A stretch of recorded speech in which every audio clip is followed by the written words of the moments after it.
என்ன சொல்லிக்கலாம், நம்ம லவ் பண்றோம் கல்யாணம் பண்ணிக்கிறோம் சொல்லிக்கலாம் வா. ரொம்ப வாயாடாத கனகா, பொண்ணு அடக்கொடக்கமா இரு. போ அந்த நோட்டியும் பேனாவையும் எடுத்துட்டு வா. எனக்கு யாருமே இல்ல. உனக்கு திருக்குறளே அரகுற, உனக்கு இந்த காதல் ஒரு குறை. போடா. எங்கடி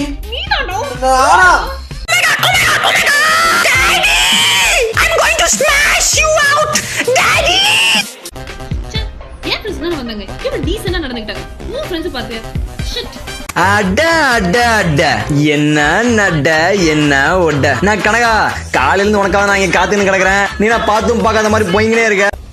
திருந்தவே மாட்டடா எருமசாணி. நீயா? செருப்பு and சாணி makes the best pair. ஓ காஃபி எல்லாம் காஃபி டேல தான் குடிப்பியா? இந்த மாதிரி அறிவாளித்தனம் உனக்கு யாரு சொல்லி கொடுத்தது? அவன் என்ன பத்தி நினைச்சிட்டே இருப்பான்ல, நானே இவ்வளவு ஃபீல் பண்றேன்.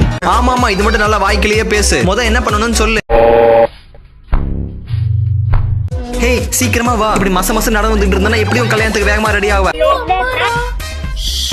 ஹலோ, ஆமா நானம்மா ஹாஸ்டல்ல தான் இருக்கேன். ஒரு அடுப்பு கூட உன்னால பத்த வைக்க முடியல. நீல மாமையார் வீட்டுக்கு போய் ஒரே குச்சில எப்படிதான் குத்து விளக்கு ஏத்துவியோ? ஹலோ டேய் கிளம்பி வாடா. நான் வீட்ல ஒரு நாள் ஃப்ரீயா இருந்தா உனக்கு பிடிக்காதே. எனக்கு ஒரே தலைவலி. ஆசை 100 வகை, வாழ்வில் 100 சுவைப்பா. காற்றினிலே ஒரு கீதம். காற்று வெளியிட கண்ணம்மா. அடங்கப்பா. அவன் கிட்ட என்ன சொன்னா? நாங்க ரெண்டு பேரும் பெங்களூர் போனோம் அத சொன்னானா? எதுக்கு இல்ல கோபுரம் அத சொன்னானா? படத்துக்கு போய் வீட்ல மட்டும் அத சொன்னானா? கையெழுத்து சொன்னானா? டாட்டு குத்துனத சொன்னானா? சரி ஓகே, ரெண்டு பேரும் பேசி மேனேஜர் சொன்னானா? என்னடா சொன்னா? அவன் வண்டிக்கு மைலேஜ் எவ்வளவுன்னு கேட்டான்.